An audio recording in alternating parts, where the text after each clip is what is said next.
Hello and welcome to our game with myself, Shane Stapleton, and Michael Verney with me as ever. Just a reminder, you just saw it on screen there. We're at patreon.com/OurGame. $5 a month. It'd be great if people could support the channel. Michael, there's no better place to start when we're talking about the weekend than, I suppose we just might as well just put it up on screen and let's have a little talk about it.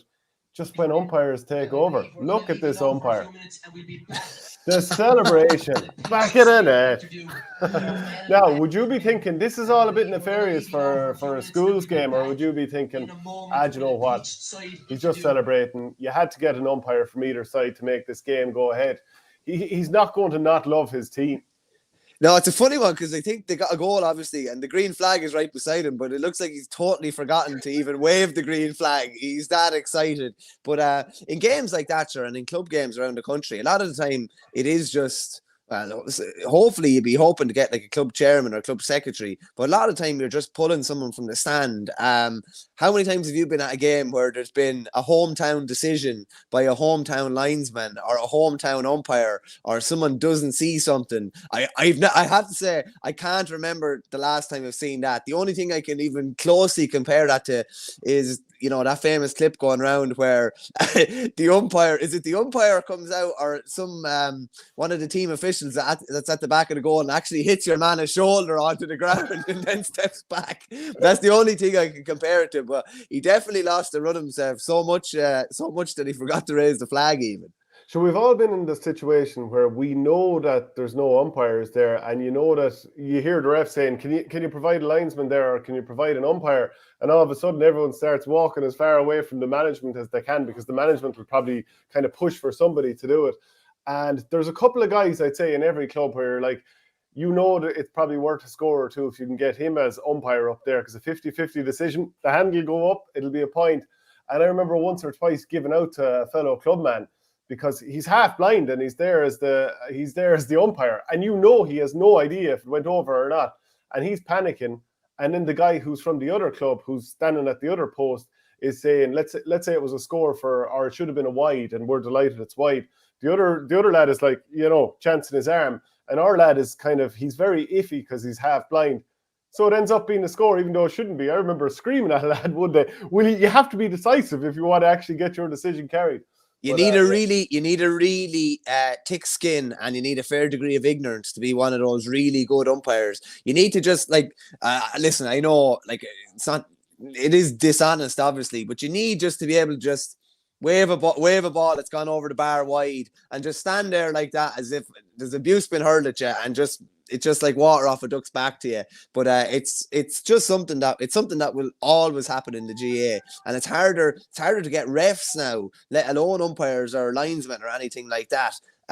So that, you know, it's always going to be open for things like that to happen. The referee will not vet their linesmen or their umpires. They're just happy to have anybody. And hopefully somebody who doesn't cause consternation, which often does happen.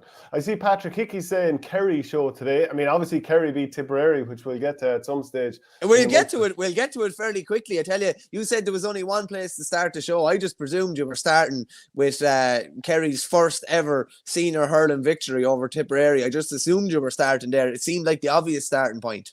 Well, I mean, look, it was a competitive win, but I would say Kerry people would say, look, we don't want to talk about this. We're more interested in league and championship, or Joe McDonough later in the year. Football. Our football. Don't waste our time talking about. And look, if Kerry people want to move on from this game, we don't need to talk about it at all. That's absolutely fine. It's funny because I don't know if you saw it.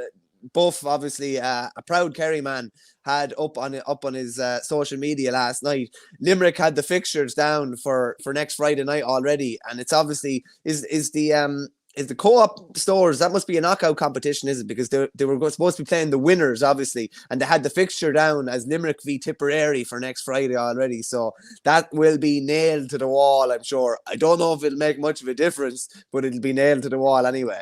And you have the likes of Paddy Deegan, who's from Killeedy and played the other day. And I think there was another Limerick man as well who played for Kerry against Tipperary. against their native county. So bit of fun in that.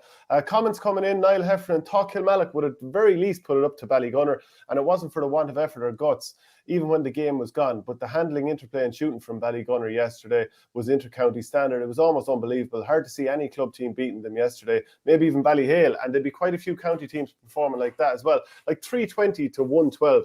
We'll come back to your Slayton at Tipperary in a little bit.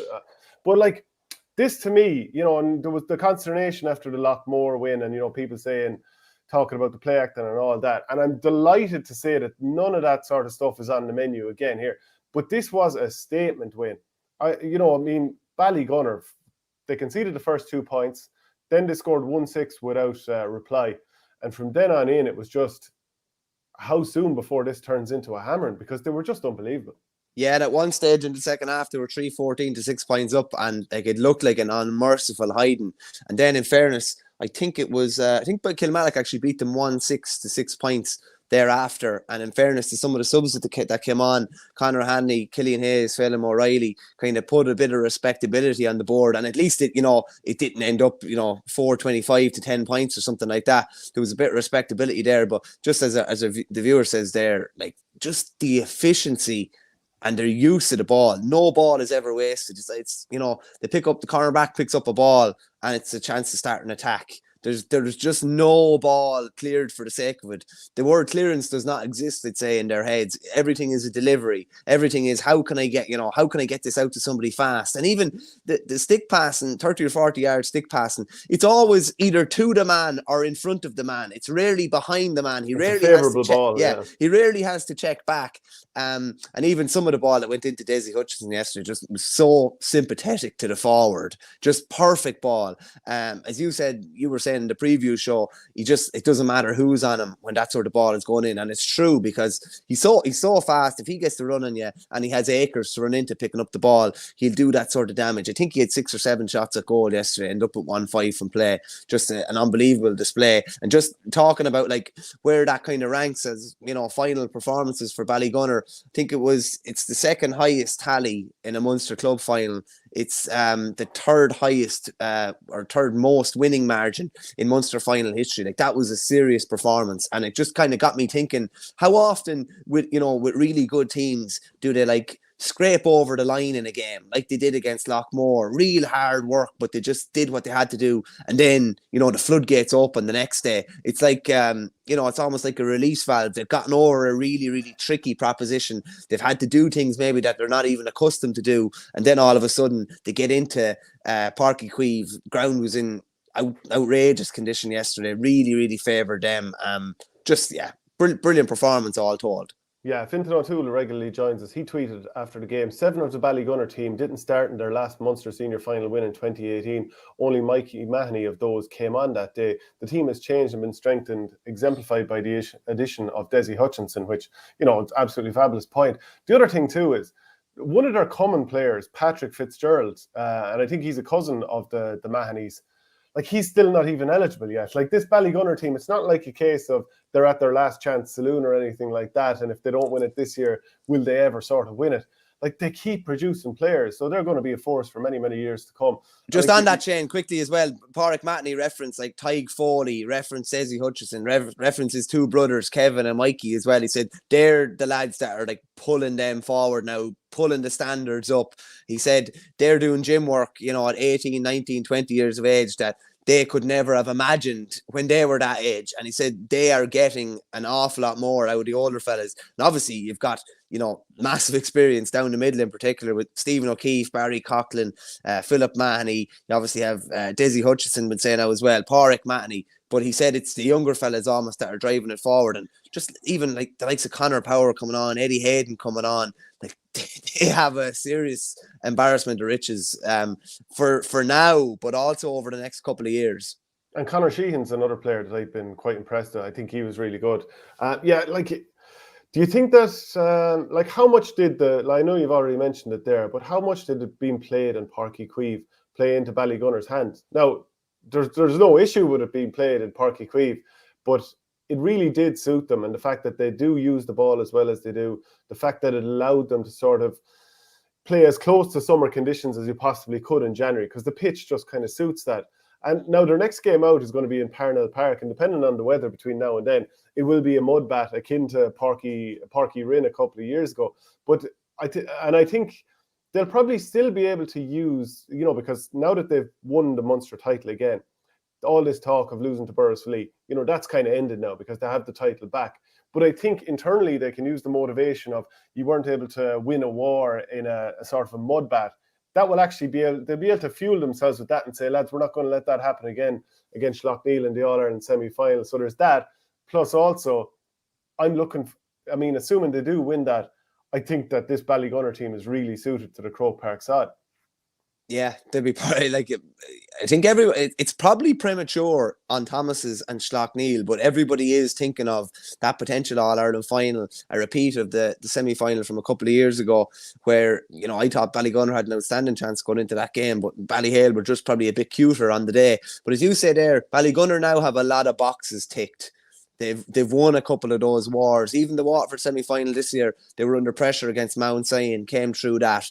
The Lockmore game, as I said, I think they had to do things that they haven't done before, and maybe they wouldn't have done before. So that's another box ticked going into the All-Ireland semi-final. Parnell Park is worlds apart from Páirc Uí Chaoimh, as you well know. To me, it's nearly always heavy there, unless you play there in the height of summer. The pitch is an awful lot smaller, a lot more claustrophobic. And Loughneel will bring a massive following, as Ballygunner will, of course. But if Loughneel get a run on them, they'll be, you'll feel like the whole thing is kind of caving in on top of you. But that's going to be a really interesting semi-final. And it does look like we have a fair chance of getting the All-Ireland final, maybe that we all want as well. I do think that both semi-finals should be on similar type pitches, and I said already I think that the Ballygunner one against Loughneel should be on a Croke Park to prepare those teams, either team, for getting to the All-Ireland final at Croke Park, whereas Ballyhale and St. Thomas's are playing on a pitch that's far more similar to Croke Park in terms of being at Semple Stadium. So I'm not a huge fan of that. Just even to mitigate some of what happened with Kilmallock and their performance, is there anything we can say about it? I mean, they looked very panicked on the ball. There was an awful lot of spilling the ball. I know it was a terrible day, but it couldn't have been more night and day with what we saw with Ballygunner. And Micheál Houlihan having to go off with injury, that was obviously a huge issue. Not starting Paddy O'Loughlin. I think the way the game went, he was away. He opted out of the panel. He was only brought back before the game against Middleton, came on the last 5 minutes, played in the All-Ireland final in December 2020. So he's obviously a top quality player. But for a finish, it doesn't really matter whether he started or not. He came on early enough, but it just didn't matter. So that never really became a talking point. But having watched Kilmallock there, what would you say in terms of them? Would you just say it was a complete non-performance on the day? They could, or just Ballygunner would have done that to anyone at Páirc Uí Chaoimh yesterday? Yeah, well, that's not the Kilmallock that we know. On all evidence, and the last 2 or 3 games that we've seen them, that's not them. But there was a part of it was, them not showing up. A big part of it was also, not being allowed to show up, not being allowed to settle into their stride. They got the first 2 points and you're kind of thinking, geez, they're really going to hop off them here. The 2 points, Robbie Hanley got a lovely point from range. Graham Mulcahy got a point as well. And then all of a sudden they were just kind of gobbled up. They actually had a decent bit of joy. They were trying to leave the 2 flanks free for wing backs and midfielders to go into for puckouts in the first couple of minutes, and it was actually kind of working. And then all of a sudden, Ballygunner's kind of game management, that's very quickly 5 or 6 minutes into a game to be solving what the other team are doing. That's quite quick. Also, Stephen O'Keefe was going short earlier on. Robbie Hanley blocked out one. I think Micheál Houlihan might have blocked out one as well. Then all of a sudden he was going long. I don't really recall him going that short thereafter. So the couple of things that Kilmallock had probably focused on, they probably thought they were going to continue to go short. They were going to continue to leave the wing back slots free under Kilmallock's puck out, but they didn't. And they reacted unbelievably quickly. And even you were just saying about the kind of some sloppiness. It was unfortunate on Mark O'Loughlin for the first goal. It was just an error. He came out in front and just missed it, and no better man than Desi to take advantage of it. And had Barry Hennessy not pulled out off an outrageous save from Hutchinson 4 minutes later. And then, like, the save from Tyke Foley in the second half was nearly point blank. And for a cornerback, I'll tell you what, I give Tyke Foley his due. Cornerback, he didn't look like he wanted to hit it, but when he got into that area, then he took another step. He bounced it lovely off the ground. Disastrous shot for a keeper to try and save. Hennessy pulled off a great save, but Billy O'Keefe was just standing there. And like any doubt, they were 9 up at half time. I think they hit 2-4 to a point in the first 10 minutes of the second half. The game was completely over. Niall Houlihan going off as well after scoring a crazy point under the stand there. Just like an unbelievable kind of snapshot. There was 2 lads in on top of him. Then in a minute or 2 later, I think it was a hamstring, and not 100% sure, but definitely looked like a leg injury. Him going off as well, that kind of just sucks the life out of it. Paddy O'Loughlin came on actually wing forward, and then at half time was switched back wing back when his brother Philip went off. But they were chasing shadows all over. As I said, part of it was them not showing up, but a big part of it was Ballygunner just bossing the game. And it's funny, as the viewer says there, it's so reminiscent of Limerick in many ways. Really just reminiscent of them. The transition from defence to attack is that quick that you don't get chance to set up. And as I said earlier, the passing is that slick that they don't offer you the opportunity to turn the ball over. It's so fast. Everything is either just on the man or just ahead. Perfect. Everything is in favour of the man getting the ball, and just a really, really clinical display. Yeah, well, like Ballygunner's shooting was brilliant, and the fact that Barry Hennessy had to make great saves as well also tells you that it could have been by even more. There was a counter-attacking score just before half-time. They turned over Kilmallock, probably around the D in the Ballygunner half of the field, and the interplay and running off the shoulder and favourable ball into the forwards eventually allowed Peter Hogan to throw one over the bar, and that just kind of highlighted the difference between the two teams on the day. To me, like, Kilmallock are better than what they showed there, and Tony Considine said that afterwards. But they did look a team that was absolutely spooked, and when the speed of the hurling was turned up to the level that it was by Ballygunner, they did struggle. I'm not saying they wouldn't get up to that again another day, because some of this team played in an All-Ireland final in 2015, and obviously more of them are involved with the Limerick County team. But they looked like a team that was spooked, and that was highlighted to me in how often they either got blocked down or nearly got blocked down and got hooked. And that to me is a team that's a little bit panicked out in the field. And there was once or twice when players took on shots that weren't on. I think, and apologies if I have the wrong name, but I think out on the right sideline early on when it was something like 6 points to 4, Aaron Costello, apologies if it's the wrong name, but I think he took a wild shot over his shoulder from the sideline when he had maybe Robbie Hanley just 10 yards in space just inside him. And those are the sort of things that Ballygunner don't really do. Now, every team does it the odd time, but it was just symptomatic. And that and the spilled balls, it was just like things started to go wrong for Kilmallock, and they just couldn't find a way out of it. And it just ended up being one of those disastrous days at the office altogether. Yeah, and even the clearances were panicked a lot of the time. And you actually knew, I remember it definitely happened with Philip O'Loughlin once, you knew when he struck the ball, like, we're not going to win this ball. It's just a matter of get the ball out of there. And that's a tough place to be, because I know I've been there and you've been there, where sometimes you're just in survival mode on the pitch and you're just trying to sometimes the tactics go out the window a small bit and you're just trying to get the ball as far away from you at that moment in time and get standing beside your man again. And, I'd have to hold my hands up. I kind of said that I thought Kilmallock would win this game. I couldn't have been more wrong about it. You did go for Ballygunner, to be fair to you. Richard Hogan with a comment in here says, Kilmallock seemed to go down quite tamely yesterday. I didn't see all the game, but it appears Ballygunner got the start they wanted and held the lead. Very hard to chase the game in winter conditions. Shane Power adds, unbelievable from Ballygunner, but I would have to be a bit concerned about playing Schlockneil, especially in a much smaller pitch like Parnell Park. With a surname like Power, I'm going to guess you're from Waterford, Shane. So, interesting to see, do other people down there believe that? Desi and Porrick took their score as well. Peter Hogan working and scoring, while Billy O'Sullivan chipped in very well also. Now, the form of Porrick Mahoney, he himself said after the game that when he came back from that second cruciate of his career, for a while, he wasn't just hitting that form, but he was excellent yesterday. And it even made me think, how good can he be for Waterford next year when they try and take on the next level? Because he was really, really good, wasn't he? Yeah, and he said yesterday, actually, funnily enough, he said if someone had seen him hurling about 10, I don't know, the start, when he played the first game back for Ballygunner, they would have been like, this lad's in a bit of trouble here, or he's not going to be the same player. And he said he actually referenced Tyg de Burka as well when he came back, and he said if people had been at Clashmore Kinsale Beggs first couple of games when he came back in the intermediate championship, they would have been like, doesn't look like this lad's going to get back up to the level. Then all of a sudden you get a string of games. Every game you're getting better and better. The knees are getting stronger. You're getting more and more conditioned. And then, man, he's like coming back to what looks like his best form again. Even his free taking yesterday in difficult conditions from distance was, it was unerring, really. I think he chipped in two from play as well. So, like, he'd have a lovely run coming in with Waterford this year. It won't have worked out. It couldn't have worked out better. Rather than him doing, a pre-season, shall we say, he'd have been playing full-blown club championship matches. He should be coming in really good shape. And funny, I was reading an interview with him last week. It is mad how it has worked out for him, that he basically ended up missing 2 inter-county years, but never missed a minute with Ballygunner. Just the way it worked out, the timings of it all. I think he did it in October of 2020, which was just after Ballygunner had won. Missed all of Waterford, was back then again for Ballygunner, and then ended up missed all of Waterford in 2020 and 2021. Then was back for Ballygunner again at the end of 2021 and coming into 2022. But he'd be a big weapon that Waterford, you'd imagine, would be calling on.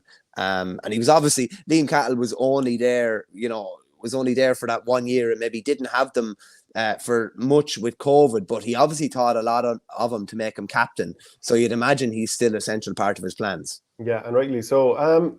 Did you notice Tony Considine's Blackburn Rovers cap yesterday? It was absolutely glorious, so retro. And a friend of mine texted me and said, I don't know why, obviously he was involved with Clare as well, and he goes, Clare and Blackburn both won titles in 1995 after previously winning them in 1914. So I thought, maybe Biddy Early was a Blackburn woman.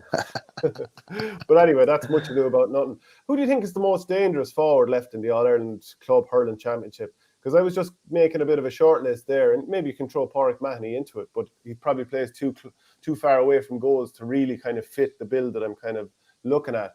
But Desi Hutchinson, you talked there about him scoring 1-5.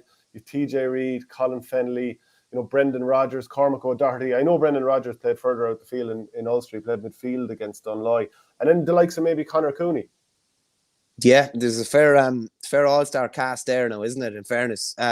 You'd have to say, Desi is so economical when he gets the ball. He was on the ball, I'm going to say about probably 10 to 11 times yesterday.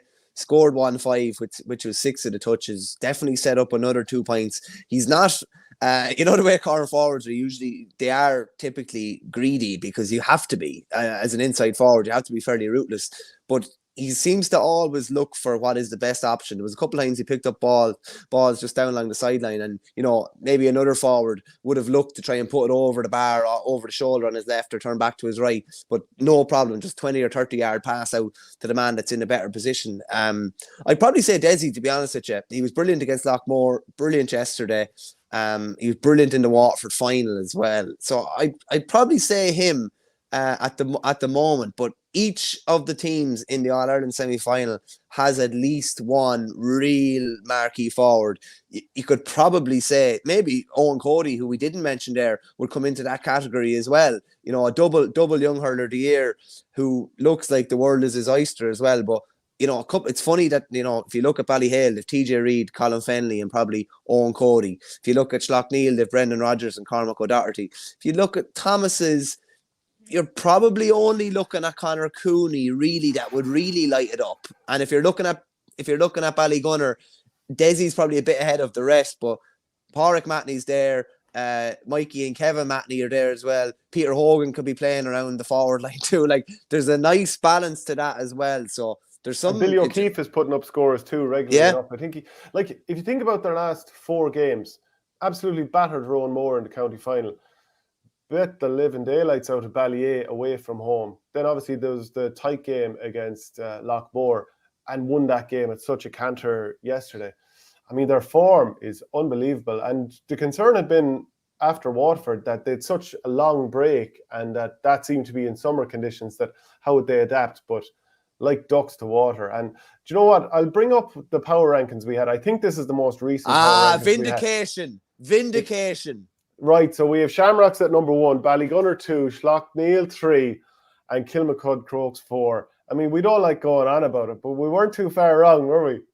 We weren't far wrong. We were on the money, so we were. I know I went for Kilmallock to win there at the weekend, but you know, if you were to go back and what was my Mystic Meg view of it? You know, it was along lines of that. And we even have it. We even have the 1 and 2 on opposite sides of the All-Ireland semi-final draw. Listen, I have no problem taking a pat in the back because we're wrong often enough. So when you're right, you need to celebrate it. Who's this now? The Spod 88, conveyor belt of talent coming out of Ballygunner, all over the grades, male and female, really well-run club. Also delighted to see another Blackburn supporter in Tony Considine yesterday. I'm a Blackburn supporter. I mean, realistically, I haven't cared for 10 years since Steve Keane was over the team. But now that they're flying high again and promotion is within grasp, do you know, where is that little bandwagon? I'm all over it. Does this put to bed the narrative that Ballygunner are only a summer team as export Elliot? I think so. Yeah, and I'm sure that's something they're focused on as well. I think between that and the Lockmore game, and, you know, obviously there's all the different circumstances of the Lockmore game, but they found a way to win that war. And, you know, the Schlockneil game could be somewhat similar, but I don't know. They really look like a team on a mission to me. It's a very funny one there, Shane, if you put it like that. Are they, you know, put to bed the myth that they're a summer team. So you have to win your county championship probably in okay conditions. You have to go through Munster probably in pretty bad conditions. And then when you get to the real latter stages, you have perfect conditions. So it's a matter of finding a balance of play that both suits winter and summer hurling. But if you want to be at the very, very elite top stage, it's summer hurling really that you're going to be promoting, because you're going to be playing a final in Croke Park, or as of yesterday, you're going to be playing a provincial final in Páirc Uí Chaoimh. One of our regular commenters, the Shelminator, says Ballygunner's intensity and skill, awesome. Shame for Kilmallock, though, playing Cork County champions, no preparation to be honest. Oh, good man. The Shelminator goes in hard there.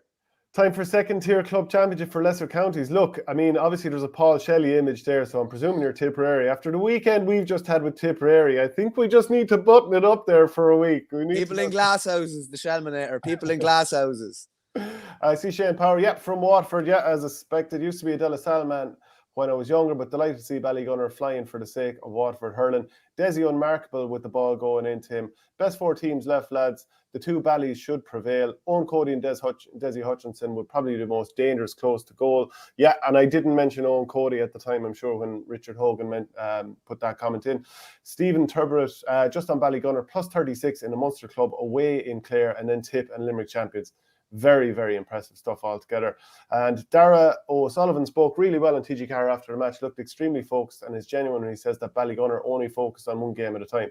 Yeah, I'm sure that's definitely the case, no doubt about it. Just a quick one, Shane, on Desi Hutchinson. When Ballygunner won their last Munster title in 2018, Desi Hutchinson hadn't played a competitive hurling match in 6 years. And 3 years later, 3 and a bit years later, he's edging towards that sort of category of being one of the best forwards in the country. And just an interesting aside as well. I only don't know why this only dawned on me yesterday, but Shawnee O'Donnell is Ballygunner's statsman, which I knew obviously, but he's also Limerick's statsman. So then I was thinking, like, you know, the likes of Pádraig Mahoney, Ian Kenny, any of these lads that are in with Ballygunner, but also him at Waterford, they must like absolutely love having him on board at club, and then absolutely dread the idea of him analysing them and giving John Kiley whatever his 2 cents are on how you can maybe defeat some of these lads. So it's kind of a peculiar situation for him to be in, but both teams continue to win regardless. And just a reminder, folks, please do follow us on Patreon, patreon.com/OurGame. It's a $5 a month audio podcast, good way to support the channel and make sure that the channel keeps going. By the way, there is a great website going there called Win for Club and You. So it's a competition-based website where, for example, at the moment you can win tickets for Man United against Liverpool. Buy a raffle ticket so you can win the prize, but there's also a prize for your club as well. So when people are struggling to fundraise for their clubs at the moment, that might be just a solution for you. So you can go to that website, winforclubandyou.com. I'm sure you'll find it there. Now, unfortunately, well, no, we won't go to the Tipperary stuff yet, but I will put up Adrian McGrath's comment. Clare man likes to sow the boot in, to be fair to him. Wasn't it lucky for Tip that Kilmoyle were in the Munster intermediate final, Shane? Tip dodged a bullet there. So we will talk sing it, Adrian. Sing it. We'll talk about Kilmoyle. I mean, what a win for Kilmoyle against Courcey Rovers in the Munster Intermediate hurling final. 24 points to 21 after extra time. First Kerry club to do it. I mean, whatever about Kerry beating Tipperary, this is the real competitive tournament here. And who knows, maybe Kilmallock can go on and win an All-Ireland. What an achievement for John Myler with his current long-time sort of club that he loves against Courcey Rovers, who he managed for a spell. It's a savage win, yeah. And this was, like, there were many stories of the weekend, but this was definitely one of them. And what a 24 hours for Kerry hurling. And I just would like to have it on record as well. Fintan O'Connor, who done great work with Kerry, like, that shouldn't go unnoticed. Like, that, a lot of what he has done, even with Kerry in recent years, and maybe even the development of some of them Kilmallock players, probably played a hand in them winning yesterday as well. But John Myler, like, against a club in Courcey Rovers, that he played a big part in their development, obviously winning a county title as well. Probably, maybe not bittersweet's not the right word, but he definitely kind of had a hand in both camps. But for Kilmallock to get over the line there, just absolutely huge. Daniel Collins, brilliant again. Maurice O'Connor, 4 points from play. And everyone will follow them in the All-Ireland stages really, really closely. And silently or otherwise, will be probably rooting for them to win the intermediate, because as hurling supporters, you just want to see more counties and more clubs from so-called weaker counties fighting it out at the top table. And it's great. It's great to get some silverware. And it sounded like an absolute belter of a game in the Gaelic grounds yesterday. Yeah, and I think the other thing too is you can't look past the fact that they beat both the Cork champions and the Tipperary champions to win this. And I know it is tier 1 of Kerry against maybe tier 3 of the other counties. I think that's the tier that Courcey are playing out of. But still, it's a great achievement nonetheless, because the pick is so small there. The junior Munster final was also on. Ballygunner of Cork beat Skeheenarinky 2-14 to 1-9. Never really that much in doubt. Skeheenarinky gave a good account of themselves, but Ballygunner were certainly in control throughout a lot of this game. How surprised are you that Mark Keane was let play? I'm shocked. I can't believe that they allowed him to play what I'm sure an AFL club would consider a Mickey Mouse game. Even up to the club, it's not like. But maybe he was able to get that point across, and maybe they're thinking, well, to make sure this guy doesn't have too much homesickness, we'll let him have that little extra deeper taste of home by allowing him to play in a game that probably means a huge amount to him. We don't get it, but it obviously means a lot to him. It's just the proximity of, whatever about playing before Christmas, but playing after Christmas, the proximity of, their season actually commencing and really competitive games. I'm very surprised. I don't know if, I never heard whether there was clearance or official clearance, but I have to say I was surprised. And by all accounts, he absolutely lorded it at centre back. And I think he'd been a bit further up the field in some of their other games within Cork, because I know he definitely got a couple of goals in a previous game. But having an athlete like that, imagine the ground that he can cover, imagine the ball that he can get at centre back at that sort of level, a professional athlete really. And he's obviously able to read the game fairly well too. But a big win for them there, in fairness, against what I would probably class as one of the great club names in the country in Skeheenarinky, one of the greats. Stan, Glenn, what is it, Shane Long's club again? Gartnahoe Glengool, top class. I mean, that's the sort of stuff that, what else is up there? Ballyluby, Castle Grace. I don't think, that's probably have a few people that'll be fans of that. Let us know what you think the best club names are. The Blacks and Whites instead of Kehoe-Folkestone in Kilkenny. I like that as well. Ladies Walk in Kerry. That's the name of a junior hurling club. Yeah, Ballyscannock and Killavilla joined in Offaly, and they're now called Scannocha Villa, which I just love. I think it's a beautiful amalgam. Very hard to amalgamate the name all into one. A portmanteau, like Brangelina. There you go. I think someone had up there about the intermediate semi-finals. Turin, yeah, that's it there, yeah. Yeah, it's Kilmallock could have Turin. Naas have to play their Leinster final yet. They're up against, is it Oilgate and Glenbrine? That's the one, yeah. I fancy Naas to win that. If they can beat Glenmore the way they did, I don't see why they would fear a team from Wexford. Yeah, strong side. Obviously, Brian Byrne and James Burke were playing for the footballers the other day and were disappointed, but I think it was pointed enough to hear Owen Doyle, the player manager, like really going all in on the hurlers and trying to get the whole club behind them to try and get some provincial silverware. So yeah, I'd probably have them. I don't know if I'd have them favourites for the All-Ireland, but I definitely have them up in the top 2 or 3, I'd say. Yeah, can Ballygiblin push to keep Keane for another 4 weeks? God, I can't imagine they would. Shane Power says, is there something about underage winning that makes the GA so special? I couldn't help but get excited when I saw Kerry winning and Kilmallock winning over the weekend. Sorry, not underage, underdogs. Yeah, I think that's, I mean, even just look a couple of years ago, Tipperary won the Munster football, Cavan won the Ulster football. They were the stories of the year, weren't they? They were absolutely incredible.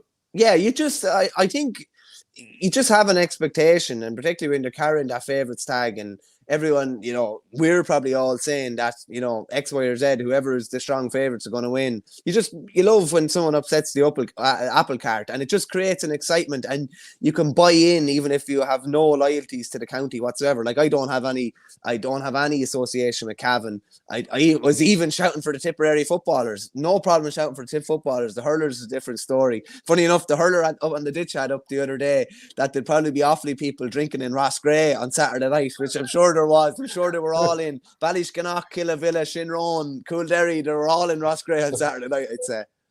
So we bring up the Brangelina tight portmanteau, and James S says Vernelton. Don't know. It's not quite rolling off the tongue, I have to say. Maybe there's a better effort than that, but that one's not doing it for me. I used to be called, one of the boys used to always just call me Vermin, which is not particularly, it doesn't paint me in a great light. No, it's not the most complimentary, but I'm willing to go with it, I have to say.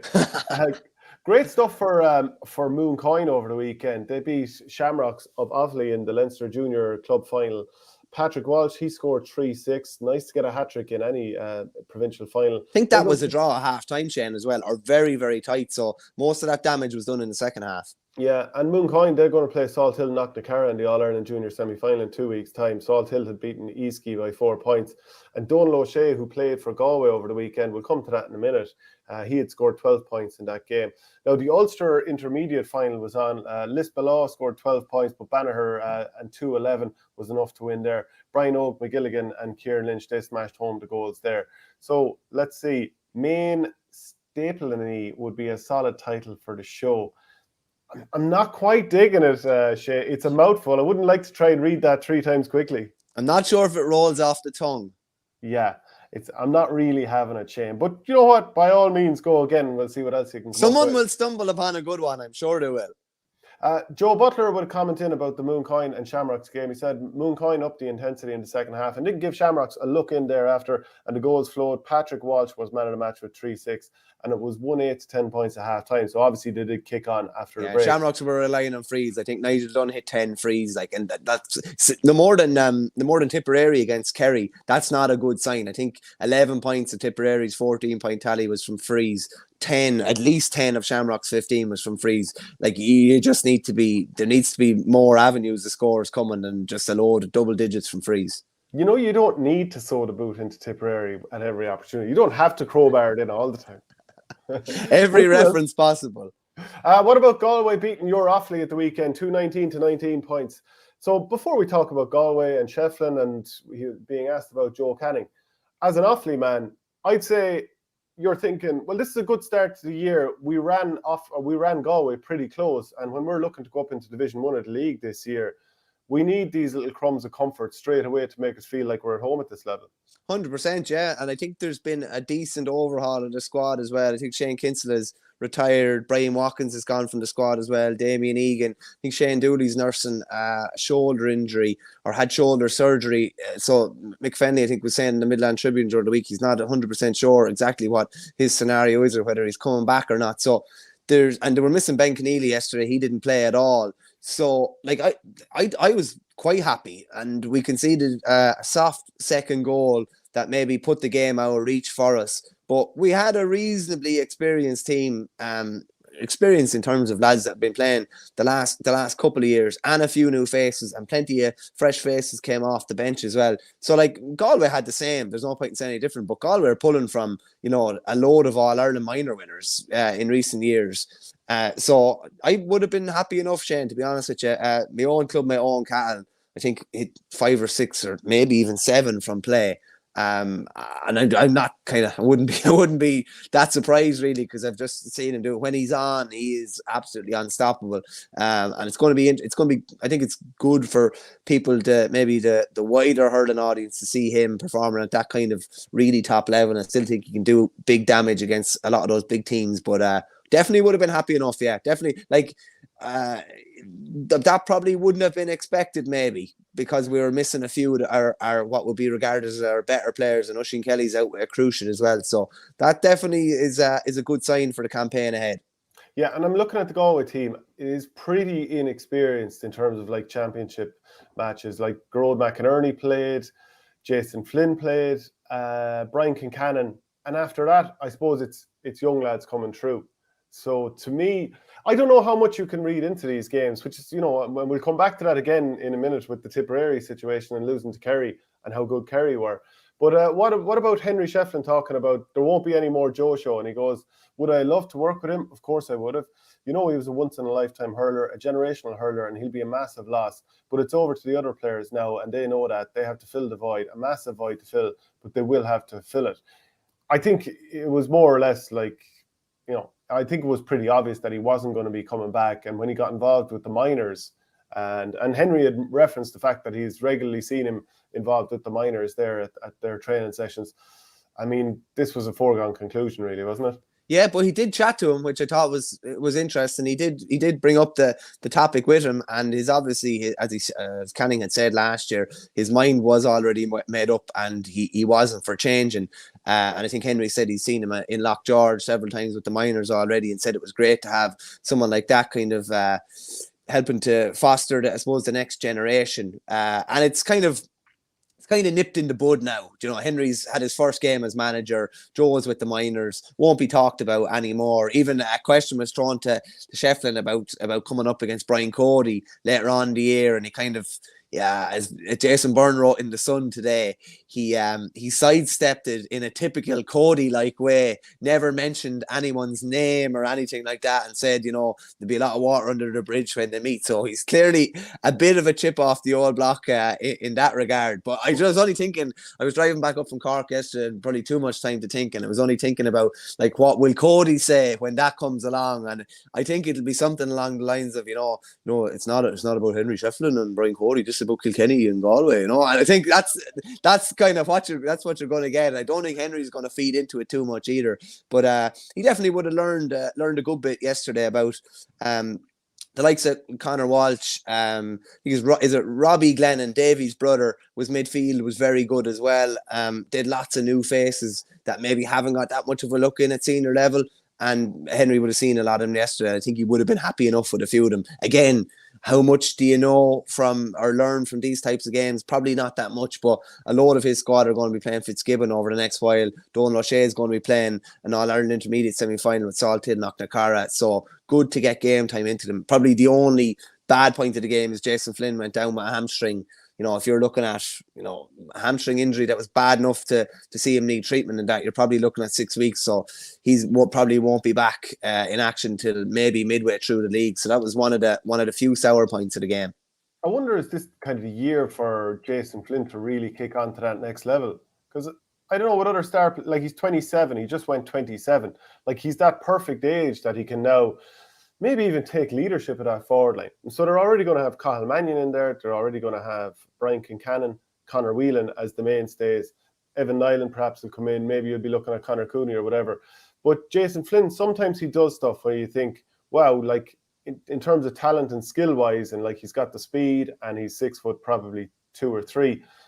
What are the reasons that he mightn't be able to come one of the best forwards in Ireland? But could this be his year finally? I tell you what, it's unfortunate. He was obviously centre forward yesterday. He was given the free taking duties. Maybe I'm just speculating here, but I think he might have been the sort of player that Henry wanted to entrust, a lot of responsibility in him. Let him take the mantle and see whether he sinks or swims with it. I'm sure he was confident that he would swim with that kind of responsibility. But now he's out for a time and somebody else steps up the ladder and he goes down a couple of rungs and other lads get their chance. So it's kind of difficult. And he's kind of chasing his tail a small bit now. He's going to miss, I'd imagine he's going to miss a couple of league games at least. So they're opportunities that he would have had to impress, nail down a spot, maybe be, the next free taker. We're all talking about Evan Nyland hitting frees, maybe be Jason Flynn that would be hitting frees under Shefflin. We don't know, but someone else is going to get the opportunity now, which is disappointing for him because, as you say, there have been glimpses of absolute brilliance. Like when they were in big bother against Waterford last year, he delivered a couple of goals when they really, really needed him. Fairness to Canning, he probably put one on a play for him, but Henry's probably looks like is gonna have a good look at him. It's just unfortunate that he's gonna miss out on some of these games that would get a chance to get games under your belt and have a lot of confidence going into the league, playing some of those bigger games. So Ken Hogan has left St. Ryan's after it's a 3 in a row. He's after winning with them in Offaly. He's going back to Lara, his native parish, because they're after getting relegated down to the 3rd tier. I'm sure he wants to help bring them back up. And like Bonner Maher's going to be back. I heard Colin Bonner talking on Friday night on Tip FM saying Bonner Maher should be back playing in the next week or so. So that'll be a huge thing for Lara, who'll be looking to bounce back up again. But Ken Hogan's, obviously he's been over Burr in the past too. That's a great tenure he's had there. Yeah, no, brilliant. And he was obviously with Lura, I'm going to say about 4 or 5 years ago as well, I think. But like they're gone from, John McIntyre, a former, a 2-time inter-county manager. They have another inter-county manager, that standard, over a team in the 3rd division in Tipperary, which is good. And they were obviously in a senior B Seamus O'Reen final, 2 years ago. Yeah, so year before this, yeah. Yeah, and not exactly a high age profile within the squad. Like the McIntyres are quite young. Bonner will probably be one of the older ones there, but they've you'd have to be thinking if Ken can knit everything there amongst the squad, that they'd have a great chance of getting back up and even being competitive at Seamus O'Reen level again. But they have a very experienced manager who has brought silverware to nearly every team he's been with, and was the Lura Junior Bees this year that he won a camogie title with the day of the Offaly final as well. So star-studded managerial career. So it'd be interesting to see if he can bring success to his home club.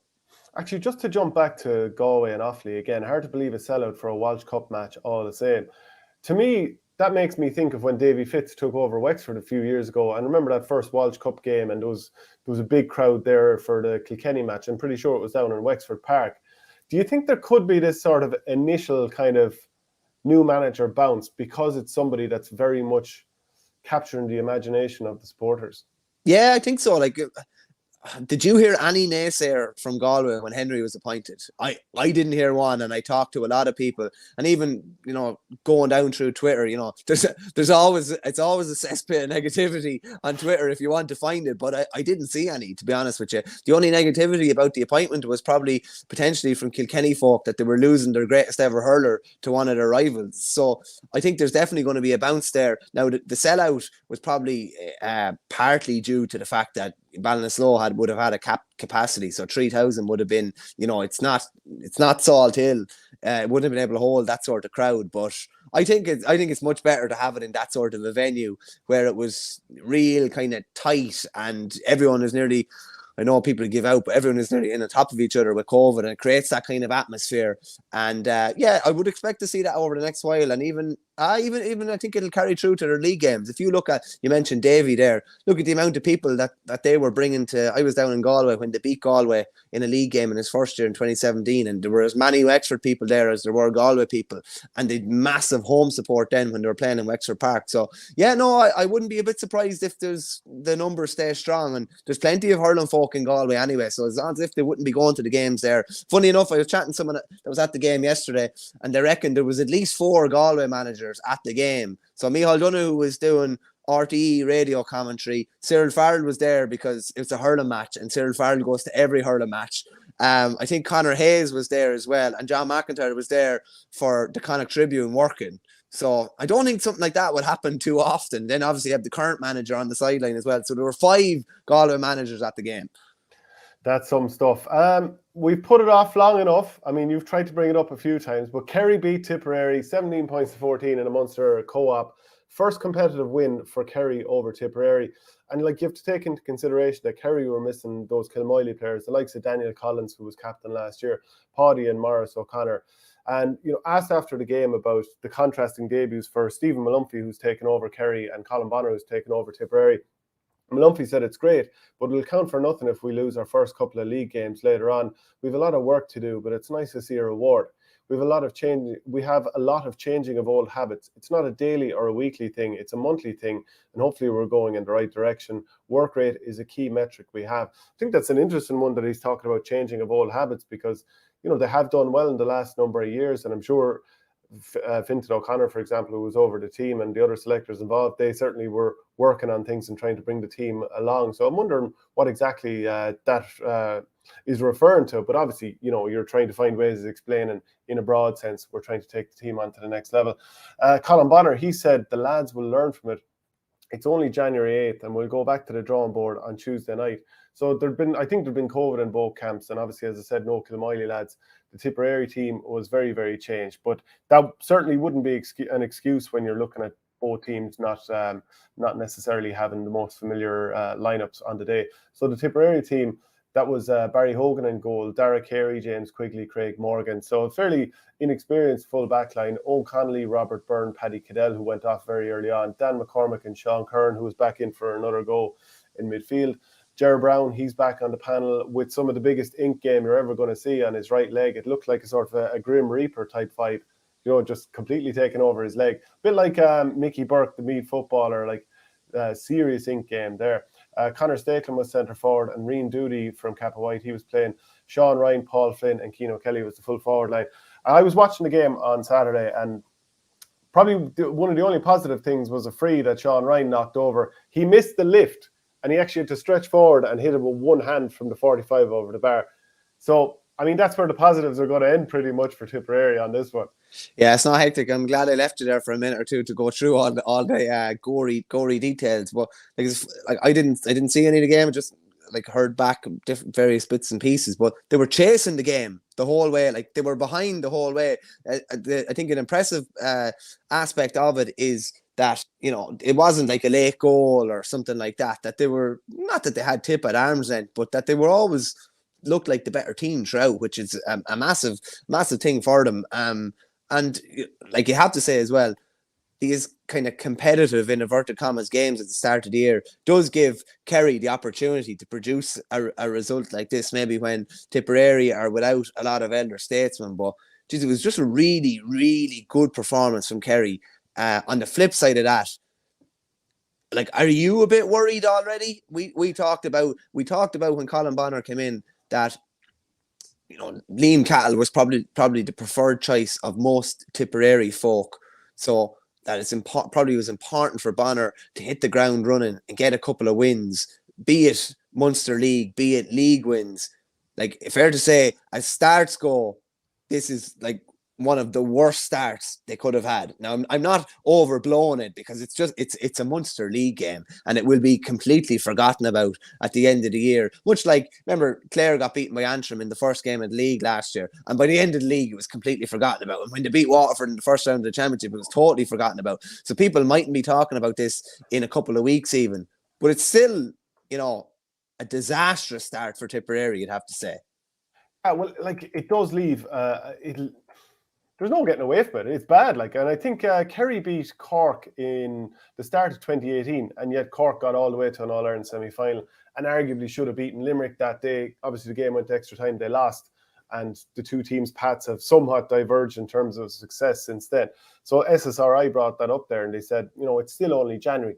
It is only January. And I look at that Tipperary team that lined out the other day, and I'm asking myself, how many played in championship last year? How many will be playing in the summer this year? What did I learn about players that I didn't already know? And how many did play in championship last year? We're looking at probably 5-ish. Barry Hogan, Paddy Cadell, Dan McCormick, and I think I can't remember if Paul Flynn came on in a game last year, but definitely he did played championship last year. Yeah. So you're looking at probably 3, and then Cathal Barrett came on, Willie Connors came on, Seamus Kennedy came on. So you're looking at 3 that started and 3 that came on. But it was an insipid performance. Like you said, 11 of the 14 points came from frees. You always look for little sparks of who stood out to me here and kind of said, yeah, I might be an option for the summer based on how I played today. In the space of 15 minutes, Paddy Cadell went off actually after 18 minutes, I think at the water break. He picked up a knock. I feel like it might have been a head injury or something like that he got. But he came off. He showed in the first 15, 18 minutes that the same thing that I've thought for the last couple of years. This lad should be starting for Tipperary, no doubt about it. He's just so clever on the ball. It came out 1-2s, sidestepping guys, keeping hold of the ball.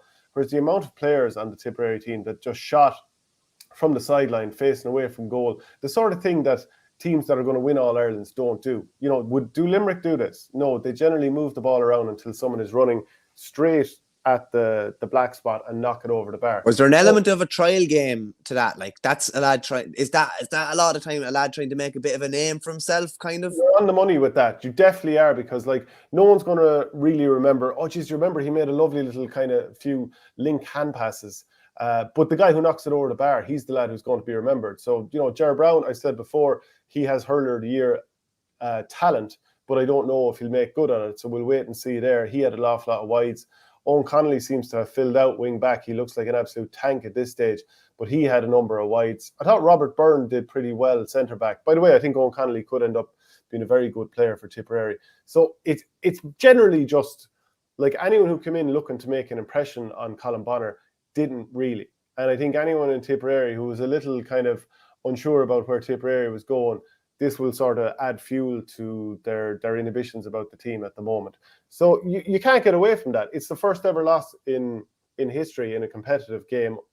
But, you know, so you can't act like there are huge positives there. But we should really be talking about Kerry. I mean, what a win for Stephen Malumphey in his first game. Yeah. You don't know how this is going to go for him, because he's down all these players. He hasn't managed the team in a competitive match beforehand. They ended last season with a convincing defeat to Westmeath and the Joe McDonough. So, I mean, what a great start. No, massive start. Yeah, I was kind of only thinking even of the Waterford angle coming into this. Obviously, Bonner's down in Waterford IT, and I think he's been working there for years.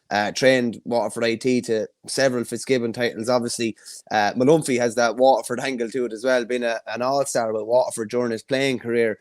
But it's a perfect start for him. And as I said earlier, the fact that he was missing, you know, a good handful of Kilmallock players is, you know, it's not as if he had everybody he's going to have. His squad is going to be bolstered, and definitely his starting 15 with, you know, minimum 3 to 4 players, 3 to 4 of his better players coming in there. And as you said, the influx of a couple of lads from Limerick, you know, that sort of thing does help as well. Just, yeah, you have lads coming in that are, you know, very good quality club hurlers in, you know, a particularly strong county at this moment in time. The thing with Bonner now, which will be interesting, is a lot of lads got chances the other day. And you'd probably say there's a good handful of lads that didn't take their chance. Will they get another chance the next day? A lot of these guys are going to be playing Fitzgibbon as well. I think there's the guts of 60 Tipperary players across a host of Fitzgibbon colleges. Will we see a lot of the big artillery coming back now in Tipperary? Just wanted to mention as well, very unfortunate for Willie Connors, the double ankle fracture that he picked up. You never like to see anybody getting injured, particularly, you know, at this stage of the year. He's going to struggle probably to play for Tip this year with that sort of an injury, and he's obviously going to miss out on the Munster club football final in next week as well, which is very, very unfortunate. Just one really positive thing I would say is, and I'm happy to see him restored to cornerback because he played a bit at wing back. But I do think Craig Morgan is the real deal over if he gets a good sustained run at cornerback. To me, he has everything it takes to be an inter-county cornerback. He's pace, he's good in the air, tight, miserable marker, doesn't like scores, been got off him, very good on the ball. So I was happy to see him cornerback, and I think he's a player that should get an awful lot of game time under Bonner in that position. Well, I do think like he has all the physical attributes, but I would like to see him being a little bit dirtier. And I mean that in the sort of the non, you know, lowering the blade type way. But you know what I mean with a cornerback who's stuck to you, who's pulling and dragging out of you, doing all those sort of dark arts. That's what I really mean by that. Can I just say something as well? I was thinking about the dark arts the other day as well. I don't know why I'd be thinking about all sorts of stuff when you'd be driving around and that. But like, give me the dark arts of a lad, you know, pulling a jersey and doing this and that. I would take him every day of the week over some clown who pulls a stroke off the ball. You know what I mean? Like that, to me, that's not dark arts. That's just an absolute clown of a lad who's probably putting, you're not going to get pulled, you're not going to get sent off for pulling a jersey or trying to do some sneaky stuff. There's stuff of, pulling a stroke off the ball. Like that's not dark arts, or that's just absolute dirt. And there's no kind of place for that. But interesting, like, Craig Morgan, if he studies Cottle Barrett closely, has the perfect prototype of what he should want to become like as a cornerback, because that's what it takes. If you're marking Desi Hutchinson or whoever, you're going to have to try and stack the deck in your favour in every way possible. So going to be interesting to see if he kind of learns some of those skills over the next couple of years, because he has a lot of the other attributes that it takes to make it a county level. Yeah, but Kerry again, just Shane Conway, he scored 9 points. 6 of those were from frees. Paddy Ahern from Killeedy in Limerick, he scored 3 points. Flynn and Mackesy, he scored a point. So did Colm Harty. Shane Nolan was getting on an awful lot of ball around the midfield area. By the way, Kerry also had a penalty at the very end of the game. It was hard to tell on the stream whether there were 2 or 3 points up at this stage. But referee Kieran O'Regan, he blew for a penalty. He put the 2 arms out. So I thought, yeah, penalty here. And then there was a bit of a stoppage. I think maybe there was a bit of an injury going. And all of a sudden, there was 2 or 3 tip lads on the line beside the goalkeeper. And I was like, how has this changed all of a sudden to a free? But it turned out it wasn't. It was just he was just stretching his arms. Yeah, and there was the players just in there confusing the whole thing. But it was a penalty. And if Kerry had to score that, that's Kerry up by by a little bit more at the end of the game. Maybe they could have won it by 5 or 6. And then that makes it look even worse, to be honest. Kerry were 5 or 6 points the better team. This wasn't one of those things where somehow Tip kept missing chances. They missed chances, but that was through airhead tactics of just having shots from all angles, the thing that drives me insane about Tipperary over the last couple of years. Kerry were full value for it. 17 points to 14, deserved it. James Daly says, why was Willie Connors playing a pre-season game a week before a Munster junior football final with Ballina? Crazy stuff, just can't understand that, carry on. Serious injury. Right, so this is kind of a twofold thing here. You could look at it and say, he's from Kildangan, and obviously he's lining out for Ballina in football, and he has been on the Tipperary football panel before, so obviously he's into his football, so he has every right to play with Ballina. If you're Colin Bonner and you're only worried about the Tipperary panel, you're thinking, again, a bit like Mark Keane and the AFL, would you be looking at it, if you're the AFL team, thinking this is a bit of Mickey Mouse stuff here now? Tipperary hurling is the main thing if you're Colin Bonner. So where do you fall on this? I feel a bit hard done by for the club, I have to say. Yeah, now we don't know the context of it, whether, Willie maybe put his hand up to play the game, or there were down numbers, if you need me, I'll play, or we don't know whether Colin Bonner put the onus on him to play and said, you have to play. So have to put that in first. We don't know the context of it, but I would feel very hard done by for Ballina. And I don't think, fair enough, Kildangan don't have a football team, so you could say, he's going playing football with another club, which isn't his club, but that's the club he plays football with now. So that is his club. That's his football club. So I don't really buy that argument. I think it's a bit mad that he was playing a game of this kind of at this level in another code a week before playing a Munster football final.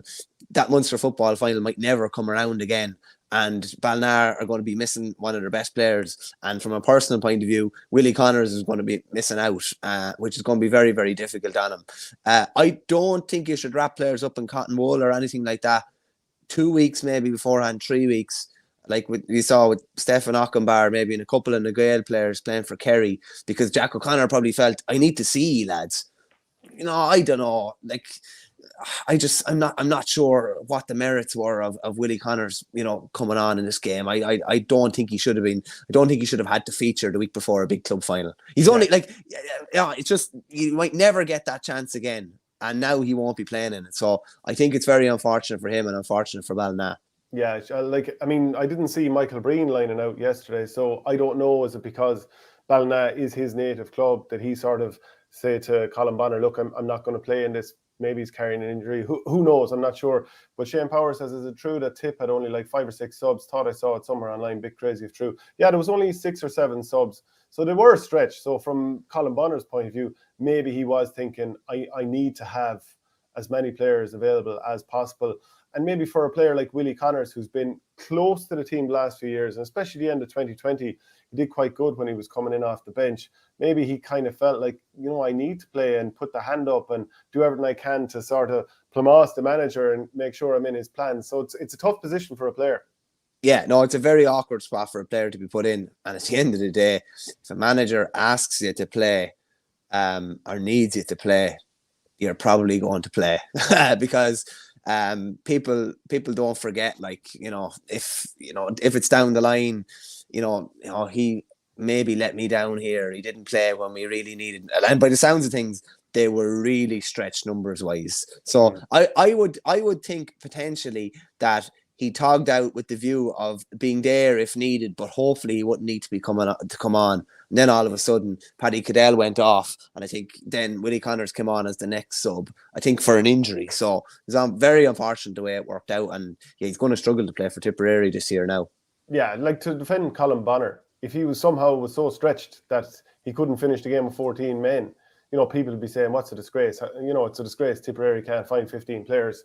So it's a tough one, and it's something we'll talk about later on. Keith Ricken, the Cork football manager, was talking about the lack of an off-season for players, especially if they're operating with club, county and inter-county. Well, as well as that, Shane, you just don't know. Like, could have had a couple of close contacts, could have had a couple of positive tests the day of the game. That's not stuff you can plan for, like. Do you know what I mean? And you're not just going to pull lads totally in from the cold and throw them into a Tipperary jersey. Do you know what I mean? You can't do that either.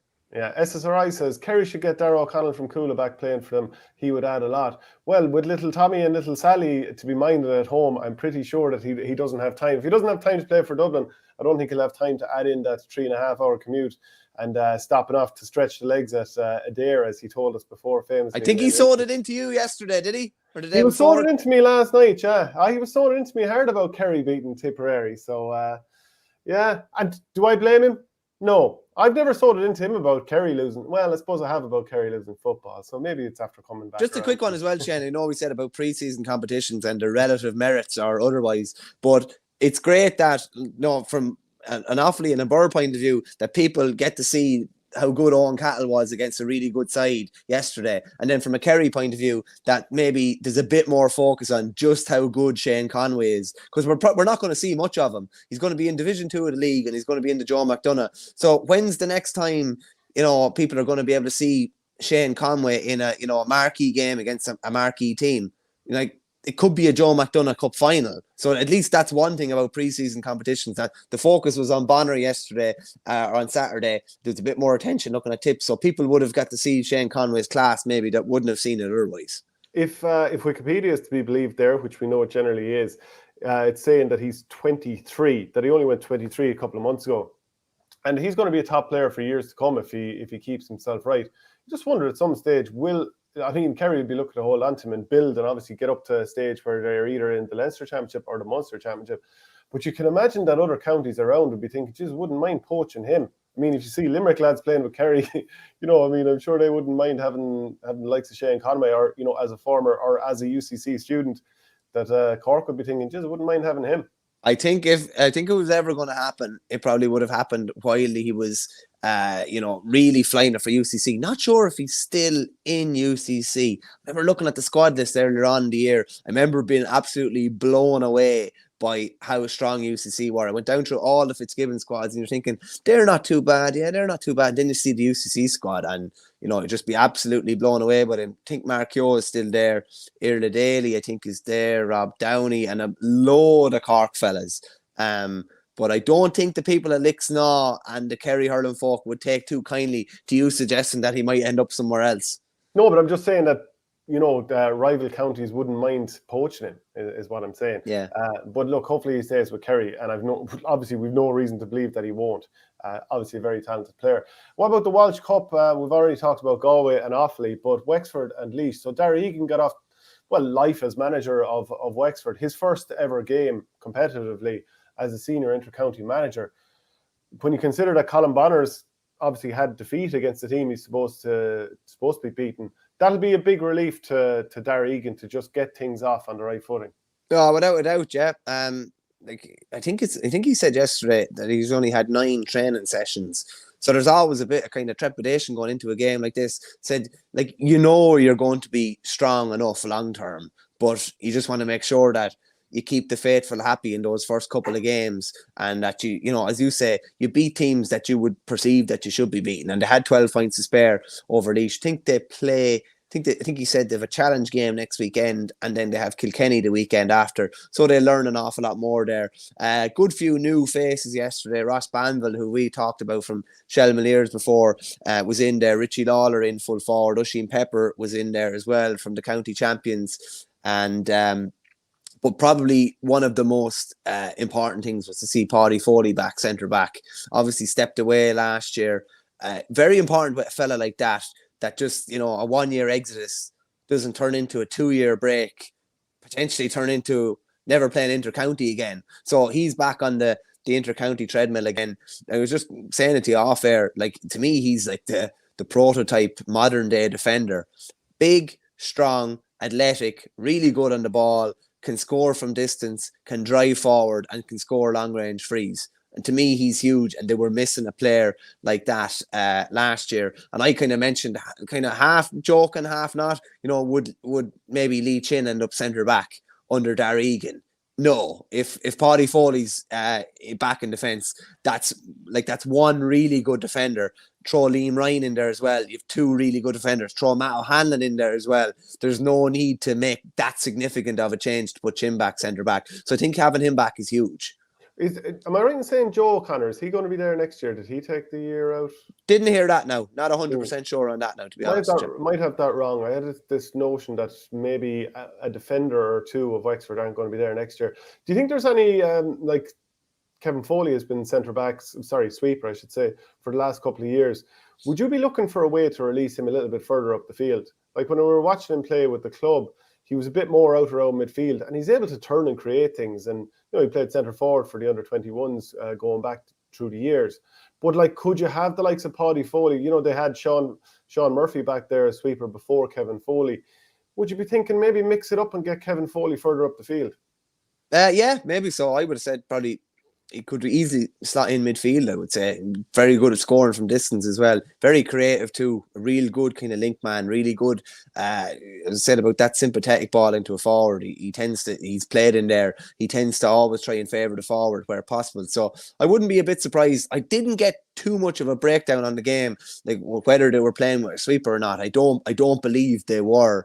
And it's just going to be interesting to see for a team who's played. Davy was there in 17, 18, 19, 20, 21. So 5 seasons they've had the comfort blanket of a sweeper. How will they adapt in bigger games without a sweeper, if they don't play one at different stages? Because they're going to have to go man on man and not have the luxury of a fella sweeping around in front of them, or, going bald-headed for a ball with a man, knowing that there's somebody behind me to pick it up. Whereas if you go bald-headed with a man and there's nobody behind you and he slips you, then you're in all sorts of trouble. So that's going to be interesting.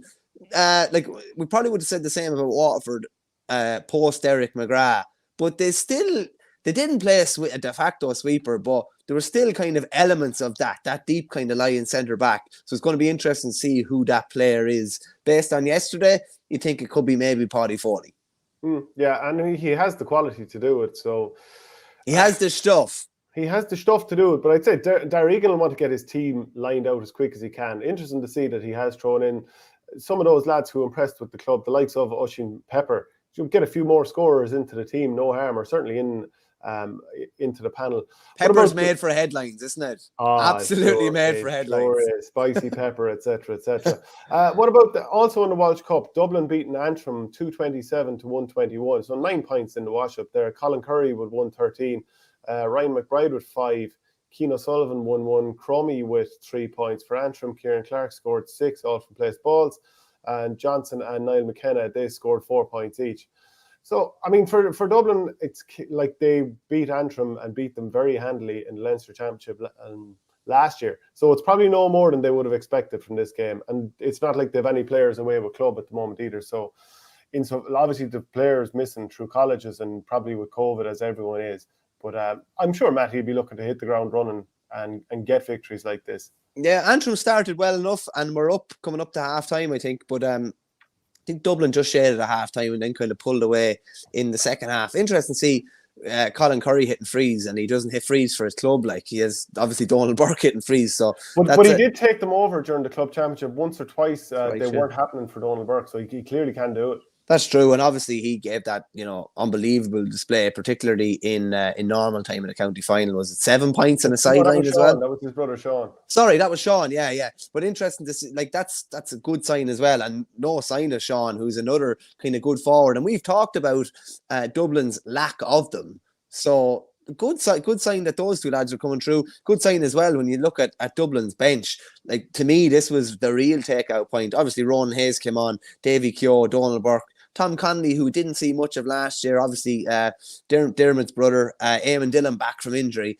but it was listed as S. Barrett in the paper, so I'm presuming it's Shane Barrett, and he came on at wing back, so I'm presuming that's Shane Barrett back on the squad. I'll have to firm that up 100%, but that's another good player that will, I would have had him down as a definite starter for Dublin for the next decade if he stays fit. He obviously, there was a bit of time off the panel, so it's important to have him back, having Eamon Dillon back from an injury that saw him miss the whole county season. We know what he can do, be it starting or off the bench. They were obviously missing some of their marquee men. Owen O'Donnell, who's captain for the year now, he was missing. Cian O'Callaghan, who's vice captain, he was also missing. Danny Sutcliffe was missing too. So they got plenty of game time into some new faces. I think Chris Cummy was out around the middle of the field. So interesting to see.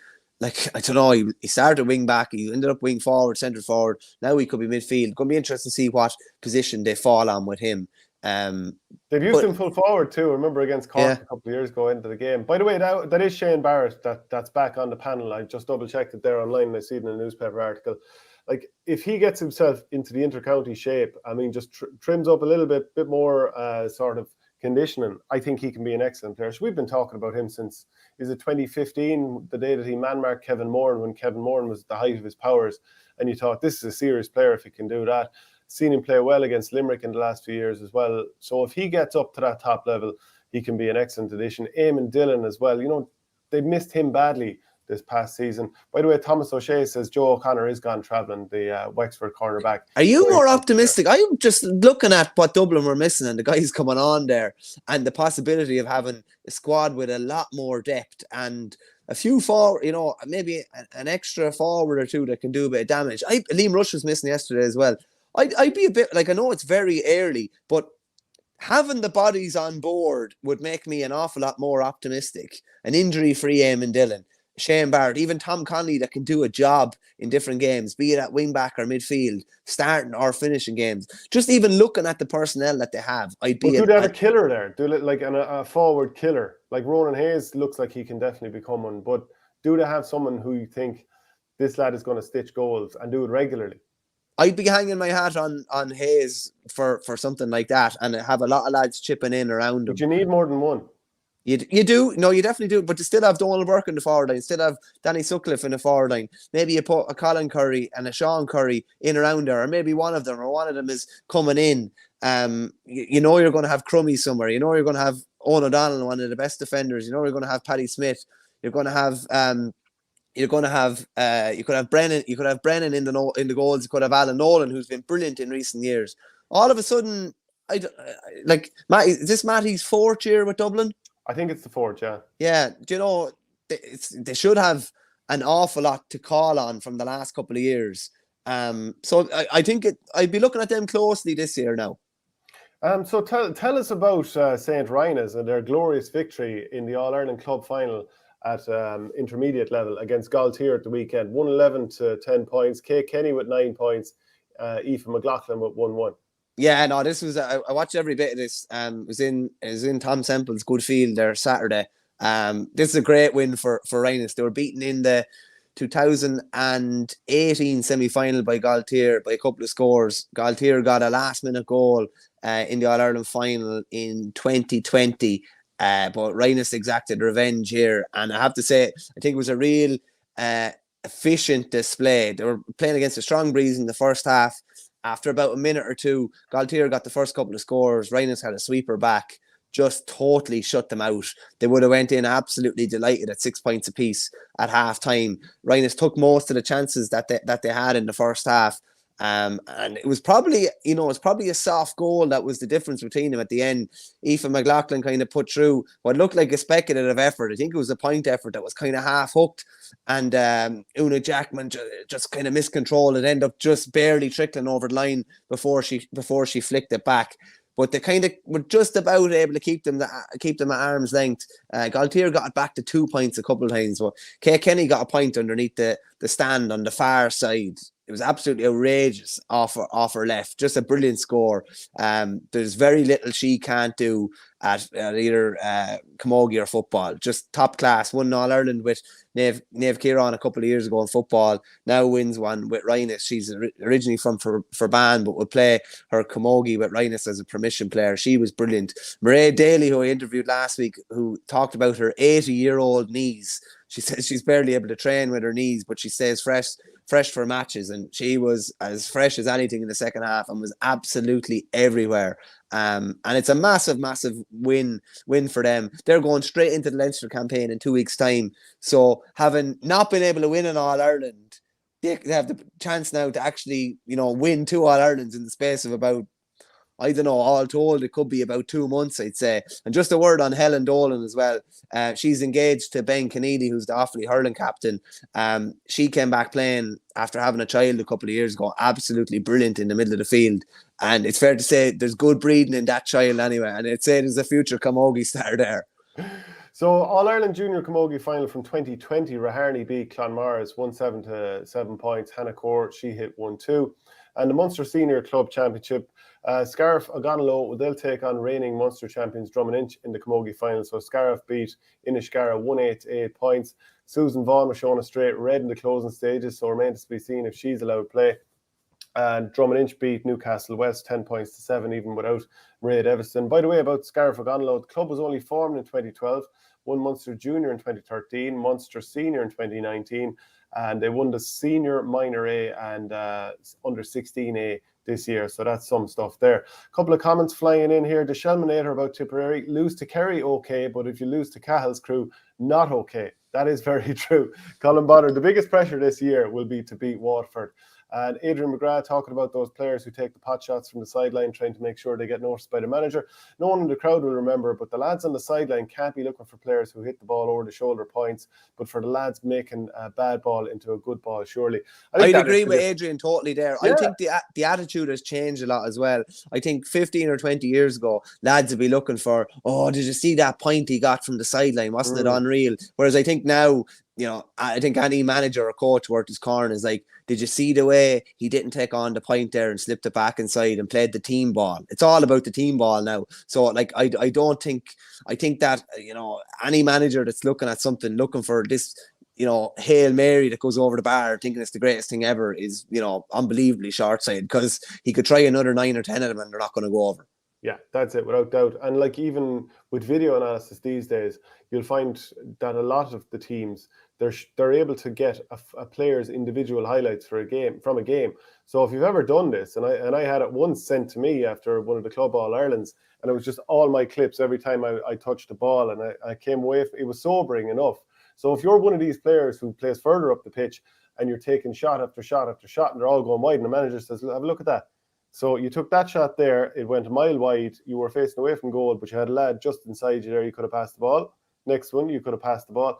And some of these players, and I'll just use Jar Brown as the example again, because he has such speed and such hurling. Like if he ran through and just set up score after score after score, and you've got that ethos in your team of just passing the ball around to each other, pretty soon other people are going to start giving it to him, and he's going to be soloing through and burying the ball into the back of the net or over the bar or whatever. So you have to try and get that ethos into a team. But I do take your point that this time of the year, you are looking to get a little bit noticed just by the manager. Just interesting you say about, like, a lot of people who give it out about that, the GA and hurling, and, it's nearly too overanalyzed and there's too much. But sometimes with some players, and particularly more headless players that take on shots that they shouldn't, they're unaware that they've hit 6 wides. Like, they're totally unaware. Then all of a sudden you send them this clip and they see it, and it's like there's no hiding place. That's it there and then. You took 6 shots on probably that you shouldn't have had, and you're hoping then that they learn from that. So I do think that's definitely one of the areas where video analysis can really, really help a player, then all of a sudden, he's thinking twice about taking on that shot. And he thinks about turning back inside or recycling the ball, even if it's playing what would nearly be conceived as a negative ball backwards. He's holding possession now rather than taking on the shot. So I definitely think that, that's how analysis can be used in a positive way. Yeah, I see Sean O'Sullivan commenting there saying, about the shoe being on the other foot between the Tipperary and Waterford rivalry, that we have to take our medicine at the moment. Well, look, that's all fine and well. I'm just saying that, the pressure this year is for Tipperary not to lose to Waterford because of the whole managerial thing and the way that went. That's just like, it doesn't mean that I have it in for Waterford or anything like that. I'm just saying that the Tipperary public will not want to lose to the manager that passed up on the job. Is that not a fair point to make? Can I just say, this is a horrible indictment of Tipperary's aspirations for 2022 when your main goal for the year is to not lose a game to Waterford. You should be aiming for the All-Ireland. If we'd won an under-20 and under-21 All-Ireland in Offaly in recent years, we'd be talking about competing for the Liam McCarthy, and this lad's talking about not losing to Waterford in a match. Can you imagine if I started talking about winning All-Irelands after losing to Kerry at the weekend, what you'd be saying to me now? You'd be absolutely slating me. But possibly so, yeah. Yeah. Okay, so the Leinster football final over the weekend, that was on TV there on Saturday evening, 5 o'clock. Kilmacud beat Naas, and this was supposed to be the clash of the super clubs, and I think Owen Doyle sort of dismissed that suggestion that they're a super club after the game, or maybe even before the game. But it was complete domination by Crokes. I thought they were very, very good. And one of the things, a bit like Ballygunner no longer having to be asked about losing their Munster final a couple of years ago, Crokes will never have to be asked about Mullinachta again. And do you think, again, this is one of these things where the fact that it was played in Croke Park and both teams played their Leinster semi-finals there, Croke Park suits Kilmacud with the Rolls-Royce footballers they have, even without Paul Mannion. Yeah, and funnily enough, all top elite club hurling and football sides are fit, but there are certain club sides that are, exceptionally fit.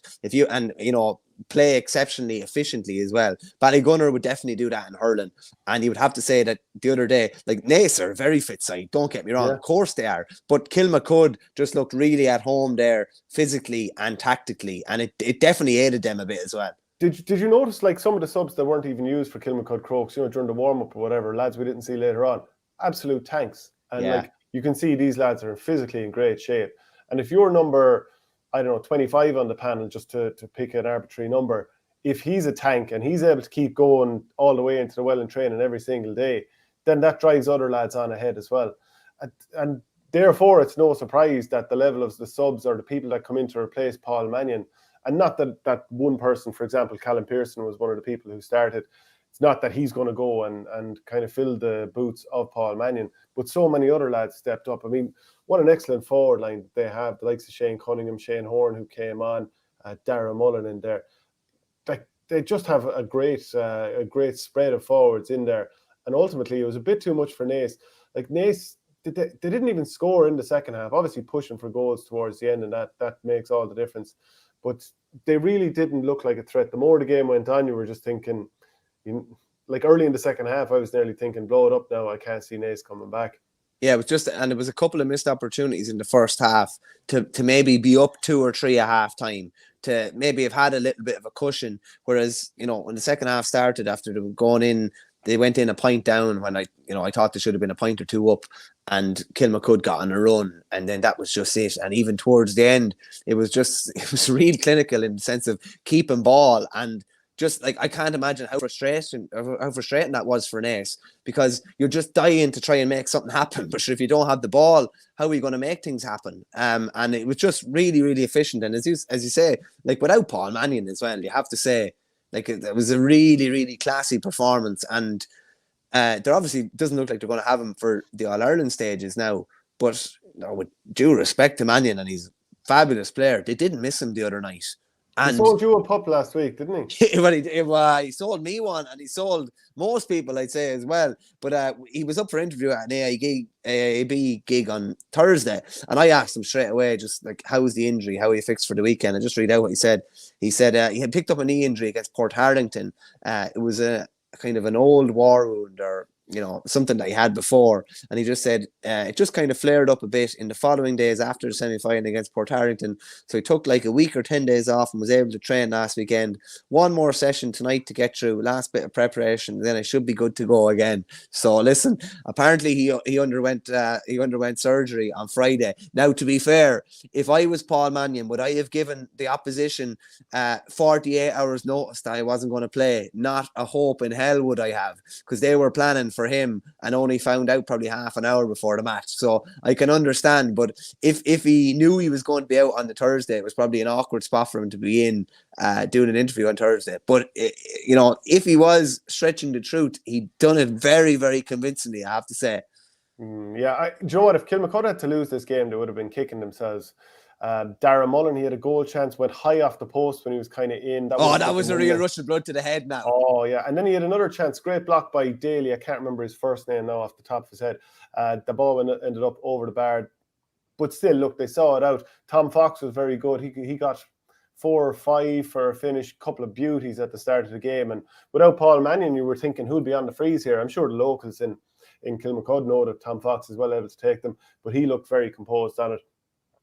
We'll talk about the Connacht final now as well. Pádraig Pearses beat Knockmore, and Paul Kerry, I just thought, he just looked very silky up front, and I thought, maybe they'd be interested in him in terms of the county team next year. But Knockmore's shooting, I don't know if you got a chance to see it because maybe you were down the country, but Knockmore shooting was cruel. So they kind of shot themselves in the foot there. Darren McHale couldn't start. He came on towards the end of the game. When you don't have you're one of your county players. I know Kilmacud, they got through it, but Knockmore, that definitely hurt them. They had a great fight back, but Pádraig Pearses, I thought they were really, really good.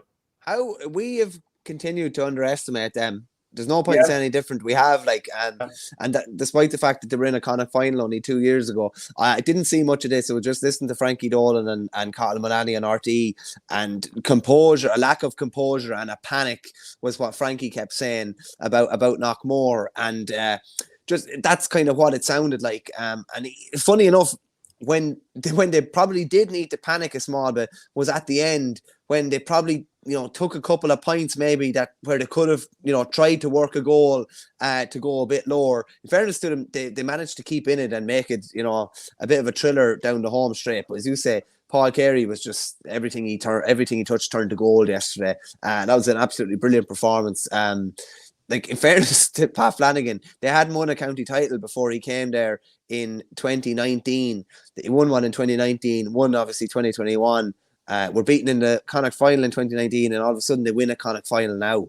And that's like the dominance of Corofin, Mitchells, and Bridget's in recent years. Like, that's a hard kind of domination to break, and they'll probably be underestimated again going in against Crokes in the All-Ireland semi-final. I think Robbie Brennan said Saturday night that he was going to go up to the game, but they'll fancy their chances again. They've been underestimated. They were underestimated against Mountbelly and Mylock. They were underestimated probably against Knockmore. I definitely think they'll fancy their chances going in against Kilmacud. They'll be heavy enough underdogs, but they'll fancy it. Yeah, do you know what? I'd have to hold my hands up and say I definitely feel like I've been one of the people who've underestimated them. I thought Mountbelly and Mylock would just about beat them because I was so impressed with the Galway county final win. And, maybe if the refereeing decision went a different way, maybe they would have won that game. Sure, everyone knows how that went. But like Pat Flanagan, he's won 2 senior titles with Turles Pass and an intermediate with Kilbeggan and Westmeath. He's won an Offaly title with Clara, and obviously these 2 Roscommon titles, along with a Connacht title with Pádraig Pearses. While managing Sligo, while managing Offaly, while bringing Westmeath. Did you get Westmeath up to Division 1, I think, of the league? I think he did. It's hard to keep track, isn't it? Yeah, that's a fair CV now. Yeah, but I mean, if you go through this team for Pádraig Pearses, they have serious quality there. I think it was Shane K. Curran was tweeting about David McHale not David McHale, Anthony Butler, the fullback for Pádraig Pearses, saying that, why isn't he getting a run with the county? He was impressive. Then you've got the Daly brothers, Ronan Daly, Niall Daly, who's so very, very important player around the middle of the pitch, Conor Daly. Then you've got the Carties in there, Hubert Darcy, who's played with the county also. Such a big physical player up in full forward. And obviously during when the black card happened, he had to go on goals for a while as well. What a mad day for him. Yeah, and then like Paul Kerry, who's so excellent as well. Like Knockmore just didn't get their key men running the game. So, we know Kevin McLaughlin is the main man there. He didn't take over the game the way he normally does. Not that he was let. Like, I mean, obviously, Pádraig Pearses owned the ball at times, but Aidan Orme had a couple of misses that you wouldn't expect. Like, it was just to be honest, they could have won the game if the wides weren't so bad. I mean, and there were wides from the D or in and around the D. They just shot themselves in the foot. And this is in a pitch they should know well in Ballina, where they played their county finals. So frustrating. But comments coming in here. Conor McGrath, lads, Pearses are the real deal. They'll have more county players than any other team they play. Serious team. That's a fair point, actually. Yeah. I hadn't even, they have a ball of county players and probably will have a few more at the end of this campaign. And Richard Hogan says, is the Kilmacud banana skin the next day? Probably in Mullingar against Pearses, who will have nothing to lose. Similar in lots of ways to Ballygunner. Just another one here from Adrian McGrath. Scarf O'Gonlow was formed in 2012 and won 2 Clare. Yeah, I went through that already. 9 or 10 starters, age 20 or younger, Adrian. Yeah, that's a very fair point about Scarf. Great stuff from them. So, Park, like the All-Ireland is looking really, really tasty in the football championship as well. Let us know who you think is going to win it from here on out and who are the most dangerous players left in it. Like Paul Mannion probably is the most marquee forward left in it, but we may not see him again. So after that, who are the key men? Kilmacud are still my favourites, I have to say. I think they'll get through against Derry at the weekend, and I think they have that experience at that level. I'd still have them as All-Ireland favourites, even though it is, like we talked about before, it is an open enough All-Ireland race. Should I bring up the power rankings that we did not so long ago? If you have them, bring them up, yeah. Yeah, I think this is the most recent ones we had. So we had Kilmacud in at number 1. That's looking okay. Oh, Jesus, not looking great after that, is it? Can I just move on? Yeah, well, listen. Pearses at 9. Oh, God, what was that? Was a three-man weave that day, and I was edged out on all the major decisions that day. But listen. Look, your name's on it. That's all I know. Your signature on that. This is even like in an executive in a club or a management team make a decision. Lads, we've made this decision as a team, and you go and name the team or whatever, and you go over to the lad that was dropped. I want to do starting. The boys didn't want to start. But he's saying that to 3 or 4 subs, of course. What about Dublin? They beat your Offaly in the O'Byrne Cup over the weekend, but I think it's the same thing as the hurling. Offaly will look at this and think 12, 13 points, considering the gap that there's been in recent years. And, when Dublin put out a much changed team in the past, they're still probably winning by a significant margin. Here, Offaly put out 4 new All-Ireland under-20 medalists, including the likes of Jack Bryant. And they caused Dublin plenty of headaches. So, again, another positive. Yeah, Jack Bryant actually won, I think, a Division 1 league medal with DCU during the week, and I think he's one of DCU's main men at full forward. He was very good the other day, even though he didn't do much damage on the scoreboard. I think he slipped a couple of times when he got through, but like just chatting a couple of people at the game, and I've seen him play. They played in Burr earlier on this year against Tullamore in the senior football championship for Shamrocks. His movement is top class. He's a very, very elusive player, and he's a really, really exciting player at that level. Lee Pearson, cornerback, absolute rocket of a player. Just speed to burn. He was very good the other day as well. Conor McEgan came on, probably only got about maybe 10 or 15 minutes, was quiet enough, but won a free. But again, good exposure for him to get at that level. Morgan Tynan from the under-20 team was playing as well. Funny enough, Offaly actually switched keepers at half time, so they Paddy Deegan in goal in the first half and Ian Duffy was in goal for the second half.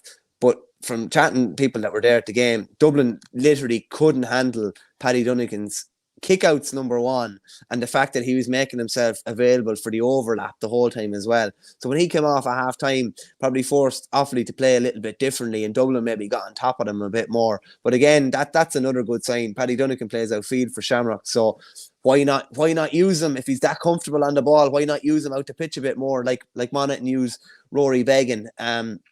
Just from the Dublin experiment a lot, you would say, but outside of probably Lee Gannon, who's a relatively new player, it was Kieran Kilkenny, it was Sean Bugler, it was Niall Scully coming off the bench. It was more their experienced players that kind of carried them through. I think Bugler and Kilkenny got 4 points apiece. Tom Lahiff, you wouldn't say he's experienced, but he's played at that level now. So that's a slight bit of a worry that there's not a load of lads putting their hand up for selection, because there are plenty of spots available to them. Maybe not on the starting team. There's probably a couple on the starting team, but definitely on the squad as well. So that maybe is a small bit of a worry from Dessie Farrell's point of view. Yeah, well, like Stephen Cluxton won't be back realistically at this stage. I think he is probably either 40 or just about turning 40 at this stage. And if he's confirmed not out for the year, and I'll go through the quotes that Dessie Farrell had in just a moment. Jack McCaffrey, he's not going to be involved next year. Paul Mannion, he said that he's staying away. So from that point of view, you're taking out you're talking about arguably three of the most important players in their positions in the country. I know Mannion wasn't always, in more recent years, massively in the team all the time for Jim Gavin, but he's still a hugely important player and among the best forwards in the country. Cluxton, arguably the best goalkeeper in the country. McCaffrey, definitely the best wing back in the country when he exited the game just a couple of seasons ago. Take Philly out of the panel. Take Philly out of the panel, his experience. Take Bernard Brogan in recent years, his experience out of the panel. Take Keane Sullivan's experience. You know, there's a lot, there's a lot of change there. When they bounced back from that Donegal defeat in 14, they had all the personnel. You know, you'd have to say they don't have them. They don't have that personnel now. Yeah, and like Dessie said, Stephen won't be involved this year. He wasn't involved last year. Stephen is not one for big announcements, as you know. No fanfare, no official announcements from him in that regards. But Stephen won't be involved this year. And I think out of respect to him, we need to let him live his life and we need to do our own thing. We know the position. Hopefully everyone else knows it at this stage now. So read between the lines there. That's not an official announcement, but it is it's letting us know that he won't be back here, which is more time to look after his rabbits. Does he have rabbits? He does have rabbits. I didn't know that. Yeah, no, I didn't know that. I think it's important for Dessie to nip that in the bud as well, because that just rattled on the whole way through the year last year. It's not fair on Evan Comerford, for example, and the other keepers. Yeah, for that and it's just a distraction. And funny enough, Paul Mannion said that the other day about him not committing to Dublin for 2022. He said he'd been chatting to some of the lads, I think, at Paddy Andrews' wedding, and he just wanted it. Like, he just wanted to say, like, I don't want this to be a distraction or anything for you, or won't he play for Dublin in 2022. So I think it's important to get that stuff out there. No more than Shefflin with Canning. I think it's important to get it out early, nip it in the bud, move on, let the new faces settle in and see what they can do. Okay, so I'll run through a couple of the other results in the O'Byrne Cup. Wexford beat Laois 6-10 to 13 points. Like, that's the mother and father of a beating there. Ben Brosnan scored 2-2. Owen Nolan and Tom Byrne scored 2 in each. Kildare, under Glenn Ryan in his first game, they beat Westmeath with a nice bit. These have been much changed teams from competitive action last year. Lots of experimenting going on. Kildare 19 points, Westmeath 8. Jimmy Hyland, he scored 7 points. Paddy Woodgate came in and scored 6, and plenty of other lads chipping in. Westmeath, not the greatest scoreline put up there. But Kieran Martin was back, Shane. He came on. I think he did he do it at Achilles last year? Came off the bench, which is big for them. You know, they need players like that back. Yeah. John Heslin was doing on RTE duty Saturday. He wasn't playing at all, so he'd be obviously another one of their best. Yeah, and then also the final game, Longford 2-13, 14 points for Louth. So that's a good win for Billy O'Loughlin in his first competitive game up against Mickey Hart. You know, he can always say that he beat Mickey Hart. So Longford came from 8 points behind there. Ross McNerney, I don't know if people remember him. He was on the panel previously. He's back in the panel again this year. He was in that band Brave Giant a few years ago. So they obviously, he stepped away from Intercounty, presumably for that band. But he's back on the Longford panel again. Don't think that band is going anymore, but they had a couple of hits going there. Sure, you'd be big into your music, you would. Actually, I'm aware of Ross McNerney, but it's funny. Like, I wonder, did he go up to Mickey Hart and say after the game and say, "We've got the world tonight"? But that was Mickey Joe Hart. But come on, there's a Joe in the middle, but it's still Mickey Hart. Like, just a couple of quick asides from the O'Byrne Cup. Like, Ben Brosnan still going strong, 34 years old, made his debut in 2008. Big man, a big Predator fan, loves his boots, has an outrageous collection of boots. Glenn Ryan was sporting a Tommy Tiernan-esque beard over the weekend as well, which it just kind of blew my mind when I saw it, because I never would have figured he would have had that. But they were just two other little asides from the O'Byrne Cup that I noticed over the weekend. The Shelmanator says, Verney rocking the pompadour hair, still doing the Elvis impersonator act on Sunday nights in the Palace Bar in Burr. So, the Shelmanator knows all the spots in Burr, I can tell you. The Palace Bar would be more of an early house now, Shelmanator, than a lay house now. So what about Cork at the weekend in the McGrath Cup? They won handily enough against Clare, 2-9 to 10 points. Brian Hurley scored 1-6. Daniel O'Connell scored a goal. Mark Cronin with a couple of points. Rory Maguire as well. A couple of scores. I think 3 points for Mark McInerney, Keelan Sexton, and Aaron Griffin. Emmett McMahon with 1. So new manager for Cork, Keith Ricken, he was asked afterwards about the unavailability of players and the amount of players are being pushed with different competitions, and do they have enough time off to reset before a new season. And he goes, at the moment, it's the one kind of glitch in the GA. Hats off to everyone for the split season and really trying to give the club its due. But the split season is very much that. It is half and half. There seems to be no time for recovery and pre-season. And he says, I just think we have to kind of look at that. I know the lads in Croke Park and Cork County Board would look at that and see if there's any way we can have a time where fellas can go away and maybe have a holiday or go away and do a pre-season and proper recovery. We have to factor that in.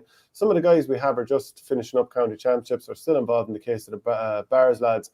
We have to look at that and say they need a pre-season. They need to tie down and get back up and get going again, which is all fine and well. But like most of these counties have panels big enough where, you know, it's up to you whether you give them a break or not. Just give them a break and move on with players. And if you've got an extra extended panel, use some of those players maybe.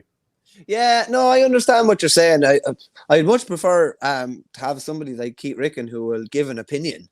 And yes, at least the manager giving an opinion, and it is a kind of a talking point. The two seasons do merge into each other a bit, and because the county season is so condensed, it's almost like the break is maybe a bit more kind of condensed now as well. But there has to be time. There does have to be a bit of time for holidays, probably a bit of time for GA weddings as well, you know, over a period of a couple of weeks when you know there's not going to be any games and things like that. It's a difficult balancing act. And I was saying to you just before we kicked off, the manager has to see the bigger picture with a player. If he's just finished club action, you can have him back at county training in 2 weeks' time, but will his engine burn out, 3 or 4 months' time, just when you're going into the end of the league, start a championship? That's obviously not what you want. So maybe instead of the 2 weeks, you give him the 4, you let him go off somewhere for a week, you let him have a few nights out. And then all of us, I always find anyway, I don't know, if you've had a holiday, just even the memories of the holiday or the memories of the break will kind of keep you going, and you'll kind of feel a bit fresher and you have something to call on. Whereas if you just go from playing with your club to 10 days later being back in with the county, you've had no break, you haven't had any chance to cut loose, you probably haven't had any chance to meet people, you're going to live kind of a tricky enough lifestyle where you're mostly by yourself for the next 5 or 6 months. So I'd be all for kind of trying to see the long game. How many times have you heard with managers, if their club campaign finished up on Saturday, just say you were beaten in a Leinster club football semi-final, we want you back in training Wednesday night. I just think madness. Let's turn lads off a game, and you have him back in for a while, and then all of a sudden he's brown bread when it comes to, when you really want him. He's no appetite for the game because he hasn't got a break. So I do think it's a very fine balancing act. I think what Keith Ricken is saying there is he's just saying maybe it should be taken out of the manager's hands a bit more. Yeah, it probably should. And next year the split season should end in such a way that before Christmas, all the club games are completely finalised. So maybe this won't be an issue next year, hopefully not. Or it'll be a far more minimal sort of an issue. Tipperary also beat Limerick in the McGrath Cup, 112 to 14 points. So that means a winner-takes-all clash with Kerry on Wednesday night.